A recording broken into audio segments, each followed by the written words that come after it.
ओम नमः शिवाय। प्रणाम। आज हम बात करेंगे गुरु। गुरु का जीवन में क्या महत्व है और गुरु कौन है। तो आज का जो ये वीडियो है,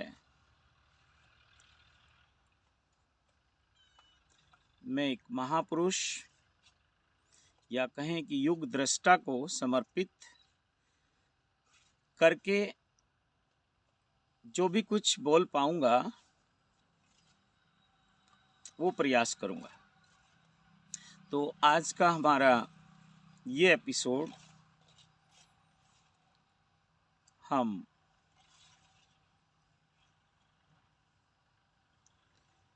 भगवान श्री रजनीश, आचार्य रजनीश, रजनीश मोहन जैन और आज के समय में कहे जाने वाले ओशो को समर्पित करते हैं। ओशो को मैंने अक्सर ये कहते हुए सुना है, इससे पहले कबीर साहब को भी सुना है, गुरु नानक देव जी को भी सुना है कि जीवन में गुरु का बहुत महत्व है। और वो कैसे गुरु का महत्व है? जीवित गुरु का महत्व है। अगर आप सिखिज़्म को देखें या उसकी रूट्स देखें, मूल देखें, तो वो पूरा का पूरा गुरुडम यानी कि गुरु के आसपास ही है। गोविंद की बात सेकेंडरी है। फर्स्ट जो है वहाँ गुरु की भक्ति है, गुरु की सेवा है, गुरु की पूजा है। वहाँ का जो महामंत्र है वो वाहिगुरु वाहिगुरु वाहिगुरु वाहिगुरु है। तो समझिए इस बात को। दूसरा, चाहे वो संत रविदास हुए या वो संत कबीर हुए, सबने अपने अपने तरीके से गुरु के महत्व की बहुत बात की है, गुरु के ऊपर बहुत चर्चा की है। और आज बहुत सारे गुरु अपने अपनी परंपराओं के अनुसार कार्य कर रहे हैं। वो गुरु गद्दी पे हैं, कोई माने या ना माने। तो ओशो अक्सर कहते थे कि जीवन में एक जीवित गुरु की आवश्यकता है। और वो इस बात को कहते रहे कि मैं तुम्हारा गुरु नहीं हूँ। देखिए, बात को समझिए।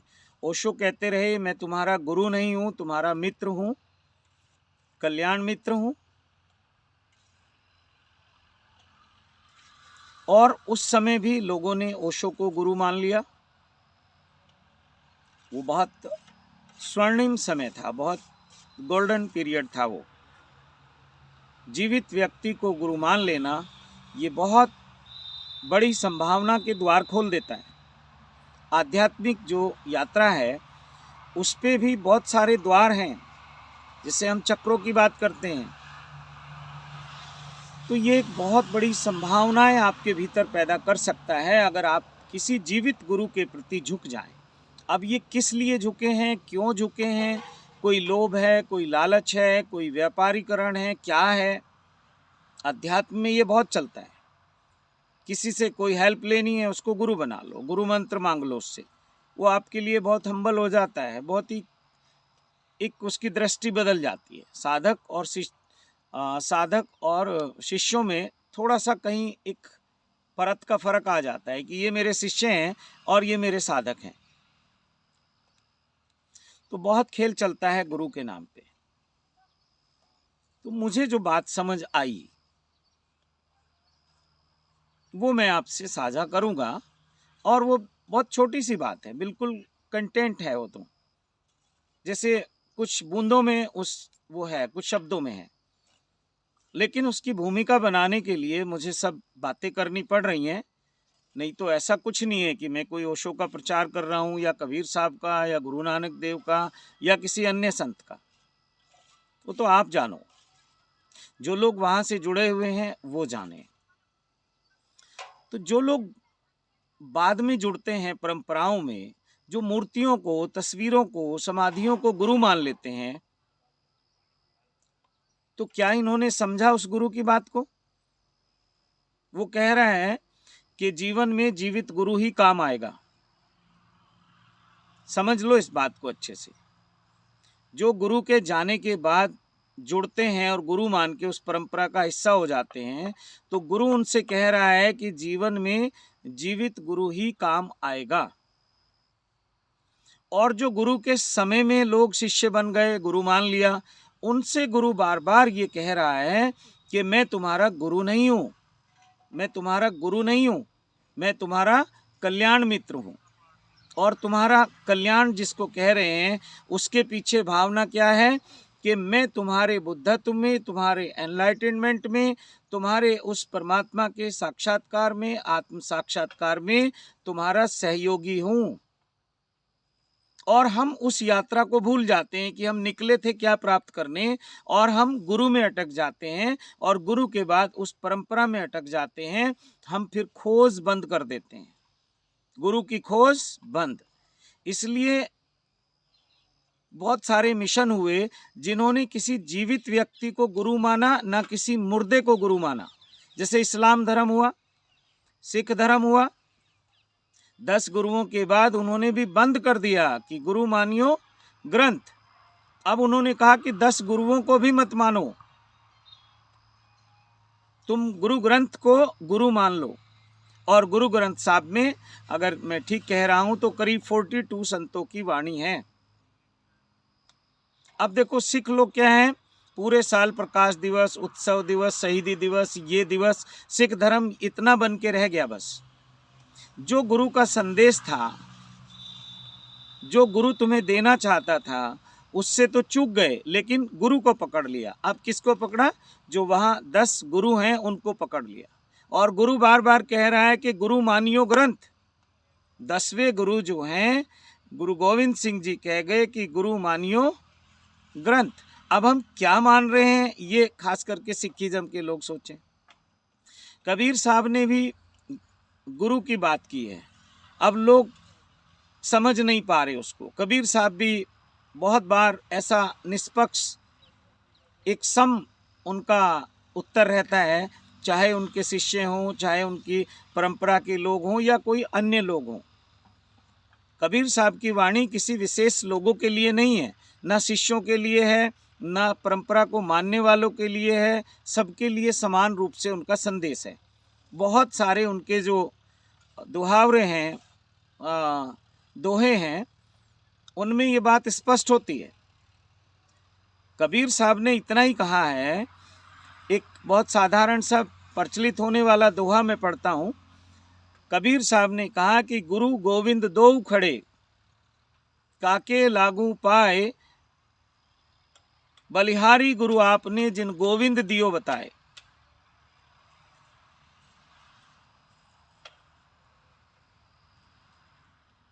बलिहारी गुरु आपने जिन गोविंद दियो बताए। वहीं तुरंत कहते हैं कि गुरु गोविंद दो खड़े, काके लागू पाए, बलिहारी गोविंद आपने जिन गुरु देव मिलाए। वहीं कह रहे हैं कि अपने गोविंद के बलिहारी जाता हूं, जिसने मुझे मेरे गुरु से मिलवा दिया। और इधर कह रहे हैं कि अपने गुरु के बलिहारी जाता हूं, जिसने मुझे गोविंद के दर्शन करा दिए। समझिए बात को। तो वो ना तो गुरु का पक्ष कर रहे हैं और ना ही गोविंद का कर रहे हैं, और वो कह रहे हैं कि जिस दिन तुम उस गोविंद को जान लेते हो, तो उस दिन गुरु और गोविंद दो नहीं रहते। और ये सनातन आपको समझा रहा है, आज से नहीं, हजारों साल, लाखों साल से। वो कह रहे हैं कि शक्ति जो है आपके मूलाधार चक्र पर विराजमान है, और उस शक्ति के द्वारा सृष्टि की संरचना हो रही है। ये लीला है उस शक्ति की, परमात्मा की। और शिव कहाँ है? शिव और शक्ति की बात करता है सनातन मूल रूप से, और उससे भी पीछे जाएंगे तो केवल शिव की बात करता है, जिसे हम एक ईश्वर कहते हैं। सनातन कहता है कि आपके मूलाधार पे, यानी कि मूल में, रूट में, धरती पे, क्योंकि धरती मूलाधार का तत्व है, तो धरती में ये जितना आप पेड़ पौधे और जो भी फसलें हैं और जो भी कुछ पृथ्वी पे देखते हैं जीवन, ये उस शक्ति का ही तो आशीर्वाद है। जिस दिन इस पृथ्वी तत्व में, इस पृथ्वी जो भूभाग है उसमें से शक्ति तत्व क्षीण हो जाएगा, उस दिन ये भूमि किसी काम की नहीं होगी और तब तक ये संभली हुई है।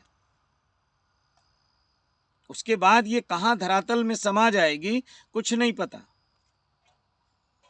तो वो कह रहे हैं कि शक्ति जो है मूलाधार में स्थित है और शिव आपके सहस्त्रार्थ में है।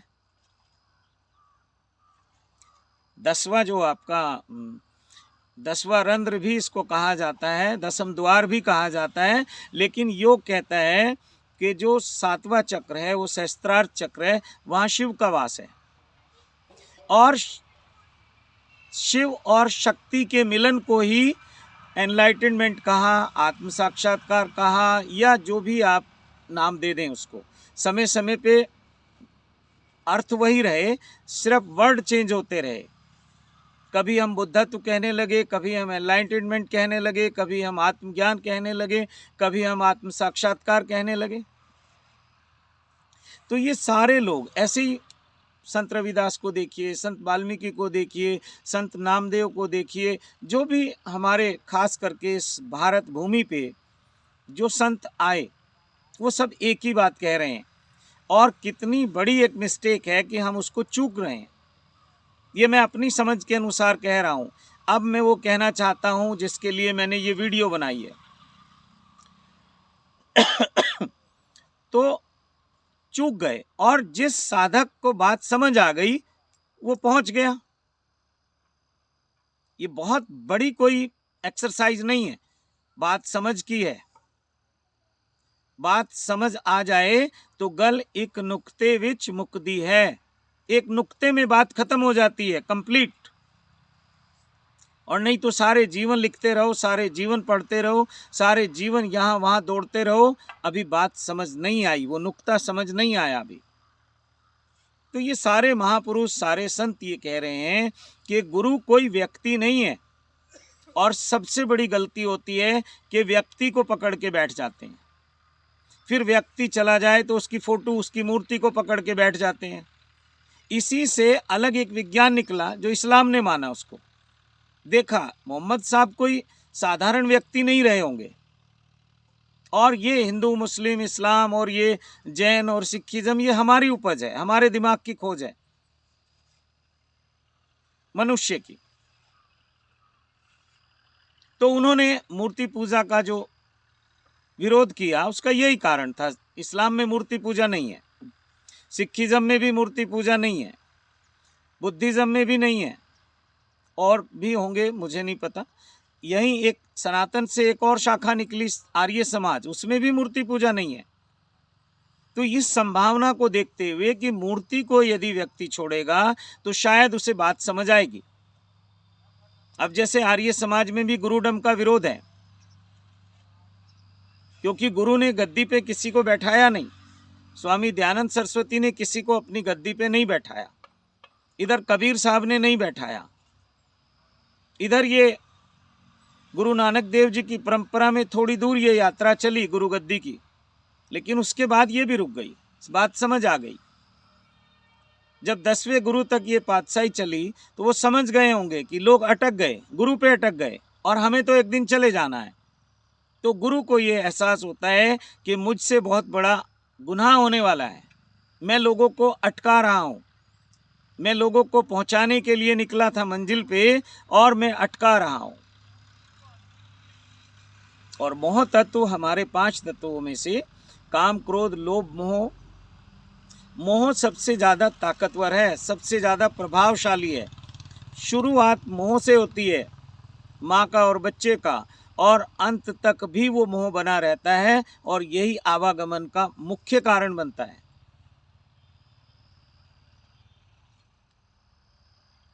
तो ये सब समझा रहे हैं कि गुरु कोई व्यक्ति नहीं है, गुरु एक शक्ति है, पूरे ब्रह्मांड में सर्वत्र विराजमान है, जर्रे जर्रे में गुरु शक्ति विराजमान है।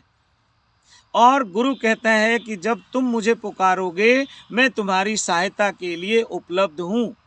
ऐसा ओशो ने भी कहा, ऐसा जीसस ने भी कहा, ऐसा मोहम्मद साहब ने भी कहा, ऐसा सब गुरुओं ने कहा है, और ये उसकी भावना होती है। लेकिन मैं किस रूप में आपकी सहायता के लिए उपलब्ध हूँ, इसके लिए भी उसने इशारा किया है। जब मैं सर्वत्र हूँ, जीवित रहते रहते तो मैं इस शरीर के भीतर हूँ, मेरी एक सीमा है, लेकिन मुक्त होने के बाद मैं सर्वत्र हूँ। और सर्वत्र कौन है? केवल वो ईश्वर है। अब उसके दो नाम हो गए कि गुरु शक्ति भी सर्वत्र है और शिव शक्ति भी, यानी कि शिव की जो ऊर्जा है, शिव का जो होना है, वो भी सर्वत्र है, ईश्वर का। और शक्ति अंततः किस में लीन होती है? शिव में लीन होती है। तो व्यक्ति बुद्धत्व को उपलब्ध होता है। जैसे कहते हैं कि राधा जो है कृष्ण में विलीन हो गई,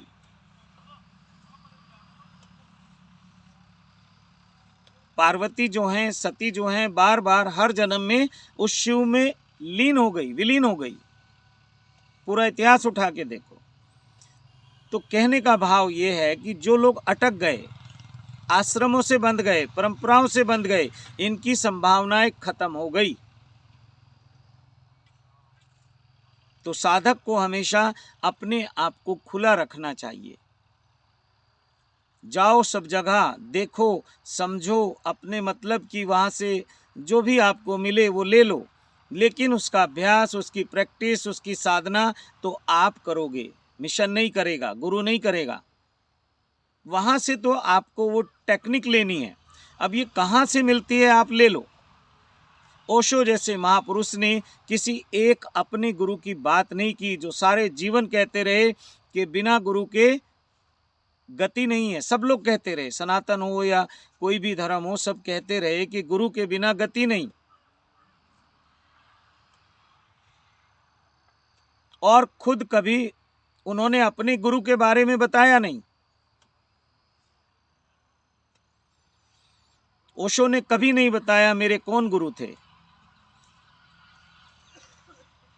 समझो इस बात को, क्यों नहीं बताया? क्या नहीं रहे होंगे गुरु? किसका गुरु नहीं है यहाँ? जो लोग कहते हैं केवल साधु संतों को गुरु बना लेना और गुरु बना लिया, नहीं। गुरु तो आप जब इस पृथ्वी पे जन्म नहीं भी लेते, माँ के गर्भ से बाहर नहीं भी आते, गर्भ में भी आपका गुरु है, वो आपकी माँ है। और जैसे ही जन्म होता है तो फिर परिवार के सब लोग आपके गुरु हैं। वो कुछ ना कुछ आपको सिखा रहे हैं, कुछ ना कुछ आपको दे रहे हैं अपना आशीर्वाद। और जैसे जैसे आप बाहर निकलना शुरू होते हैं, सोसाइटी में जाते हैं, स्कूल कॉलेजों में जाते हैं और अपने सांसारिक जीवन में जाते हैं, तो हर व्यक्ति कुछ सिखा रहा है। हर व्यक्ति वहाँ कुछ ना कुछ आपको सिखा रहा है। तो वहाँ सब आपके गुरु नहीं हो सकते। और हम कहें कि नहीं, असली गुरु तो आध्यात्मिक गुरु है, नहीं। अगर माँ ना हो तो आपका आध्यात्मिक गुरु क्या करेगा? अगर परिवार ना हो संभालने के लिए, परवरिश करने के लिए, तो आपका आध्यात्मिक गुरु क्या करेगा? आध्यात्मिक गुरु तो सब जिम्मेदारियों से मुक्त है। तो आध्यात्मिक गुरु हमेशा उन माता पिता के प्रति और परिवार के प्रति नतमस्तक होते हैं। जब कोई महान व्यक्ति पैदा होता है तो सबसे पहला परिणाम उसके माता पिता को जाता है कि धन्य है वो माता पिता जिनके गर्भ से ये ऐसा एक पुरुष या स्त्री पैदा हुआ, एक ऐसी आत्मा ने गर्भ धारण किया, तो धन्य है वो माता पिता। अब ओशो के माता पिता का और क्या कंट्रीब्यूशन है? वो ओशो के माता पिता हैं। भगवान राम के माता पिता का और क्या कंट्रीब्यूशन है? केवल ये है कि वो राम के माता पिता हैं। कुछ तो होगा उनमें, कोई तो बात होगी कि राम ने उनको चुना, कोई तो बात होगी कि ओशो ने अपने माता पिता को चुना, कोई तो बात होगी कि कृष्ण भगवान ने भी कोई माता पिता चुने इस पृथ्वी पे, आप जैसे लोगों में से ही चुना है। तो गुरु तो वहीं से आपका शुरू हो जाता है और जीवन भर ये गुरु शिक्षा चलती रहती है, लेकिन इसके स्रोत अलग अलग होते हैं। सोचो, आप कहीं रास्ता भटक जाएं, और रास्ते के किनारे एक बहुत ही दीनहीन गरीब सा अनपढ़ व्यक्ति खड़ा हुआ है जिसे आप कुछ मानते ही नहीं हैं, और आप उससे रास्ता पूछते हैं और वो आपको रास्ता बता देता है। तो उस समय गुरु शक्ति ने जो आपकी सहायता की वो किस रूप में की समझो। जब आप रास्ता भटक गए वो वहां आके खड़ा हो गए। बहुत बार ये कहानियां आती हैं सनातन में कि भगवान किसी ब्राह्मण के रूप में आ गए और उस व्यक्ति से बात की और चले गए। ऐसा सब देवी देवताओं के बारे में यहाँ कहानियां हैं, कुछ एपिसोड ऐसे मिल जाते हैं। तो वो आपको शिक्षा दे जाते हैं। तो यानी कि गुरु तो आपका जहां आप पुकारोगे वहां उपलब्ध है, लेकिन पहचानने वाली आंखें चाहिए। उस समय जो व्यक्ति आपकी हेल्प कर रहा है वो आपके गुरु से कहीं कम नहीं है, वो आपके लिए परमात्मा से कम नहीं है। और हम कहते भी हैं, बहुत बार कहते हैं किसी व्यक्ति को कि आप तो मेरे लिए परमात्मा के रूप में प्रकट हो गए। आप देखो अपने अपने जीवन में, पूछो अपने बड़ों से, अपने परिवार के लोगों से कि कोई ऐसी घटना हुई जीवन में जब आपने किसी व्यक्ति को ईश्वर तुल्य माना हो, परमात्मा के रूप में माना हो और उसने सहायता की हो। तभी हम मानते भी हैं जब कोई हमारी सहायता करता है। गुरु को भी इसीलिए गुरु मानते हैं कि वो आध्यात्मिक यात्रा में हमारी सहायता का वचन करता है, वचन देता है। तो कहने का भाव ये है कि बंधो नहीं, बंधो नहीं, खुला रखो, जहां से मिले ले लो। और समय समय पे जैसे जैसे आप मैच्योर होते जाएंगे गुरु बदलता जाएगा। कई बार बहुत ज्ञानी गुरु नहीं समझा पाते और सड़क किनारे बैठा हुआ एक फक्कड़ समझा देता है जिसके पास कुछ भी नहीं है। एक फकीर समझा देता है, जीवन के वो सूत्र समझा देता है जो आलीशान आश्रमों में बैठे हुए आपके गुरु नहीं समझा सकते। कभी कभी ऊपर जाके अनुभव लेने के लिए नीचे आना पड़ता है। जैसे वो जो संभोग का आपका एक सुख है, आनंद है, वो क्या है? बार बार आप ऊपर जाते हैं लेकिन फिर नीचे आते हैं, आपकी ऊर्जा फिर मूलाधार पे आ जाती है, फिर आप ऊपर जाते हैं लेकिन फिर आप लौट लौट के आ जाते हैं। तो कभी कभी बहुत समझदार व्यक्तियों को भी वहीं से मिलता है। ये प्रकृति का नियम है, आप नहीं करते, ये प्रकृति आपसे बार बार कराती है। इतना आकर्षण पैदा कर दिया संभोग में कि आप कितनी साधना करते हैं, ऊपर जाते हैं जाते हैं फिर नीचे आ जाते हैं। और ये सनातनी है जिसने तंत्र का भी विज्ञान दिया कि इस संभोग का भी आप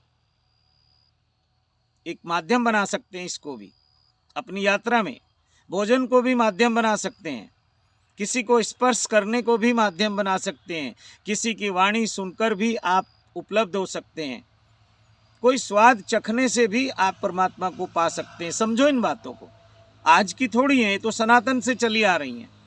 सनातन के ऋषियों का बहुत बड़ा ये कंट्रीब्यूशन है। इतनी सरलता से समझा दिया कि अब वो सरलता ही हमारे लिए कठिन हो गई। तो आप जो भी साधक हैं, जो भी शिष्य हैं, परंपराओं से बंधे हुए हैं, बंधे रहो, सम्मान करो उनका, लेकिन आप याद रखो कि आपकी यात्रा क्या है, आपकी मंजिल क्या है, आपको जाना कहाँ है। आप तो अटक गए किसी गुरु में, किसी परंपरा में। कुछ लोग कहने लगे हम बुद्धिस्ट हैं, कुछ लोग कहने लगे हम जैनी हैं, कुछ लोग कहने लगे हम सिख हैं, और हिंदुओं में तो बहुत सारे हैं। कोई कहने लगे हम तो कृष्ण प्रणामी हैं, कोई कह रहा है हम तो कृष्ण भक्त हैं। अब कृष्ण जी भी अनेक लीलाएं की उन्होंने। कोई कह रहा है हम तो राम भक्त हैं, कोई कह रहा है हम तो हनुमान भक्त हैं, या हम तो देवी के अनेक अनेक रूप हैं उनके भक्त हैं। सुंदर है ये विज्ञान।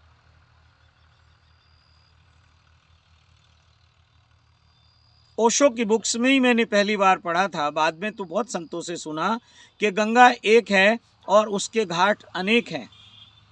किस घाट से आप उतरते हो इसका कोई बहुत ज़्यादा महत्व नहीं है। कोई संगमरमर के घाट हो सकते हैं, कोई कच्चे घाट हो सकते हैं, कुछ वो घाट ही नहीं है लेकिन किनारे हैं। अगर आप उतर जाएं किनारे से तो भी वो आपके लिए घाट बन जाएगा। तो असली बात तो गंगा में उतरना है। असली बात तो उस ईश्वर के, परमात्मा के उस अनुभव को प्राप्त करना है। कौन सी परंपरा कितनी सुंदर है, कितनी डेकोरेटेड है, कितनी फ्रीडम है, कितनी, जो भी नाम देते जाओ, एंडलेस है ये सब। तो ये सबका अलग अलग हो सकता है, सबके अपने स्टेटस हैं, कौन कहाँ से शुरू करता है, लेकिन असली बात तो वही है। तो गुरु तो हर जगह विराजमान है। सोचो ओशो ने किसी गुरु को डिक्लेयर क्यों नहीं किया? अरे जहां से ज्ञान मिले वो हमारा गुरु है। ओशो ने किताबें पढ़ी, ओशो कुछ संतों से मिले, फकीरों से मिले, कुछ महापुरुषों से मिले, सबसे कुछ ना कुछ सीखा है उन्होंने। सबसे प्रतिभाशाली व्यक्ति, कितना भी कोई मूढ़ व्यक्ति हो, उससे भी कुछ सीख के आता है। बहुत सारे वर्णन है ओशो की किताबों में।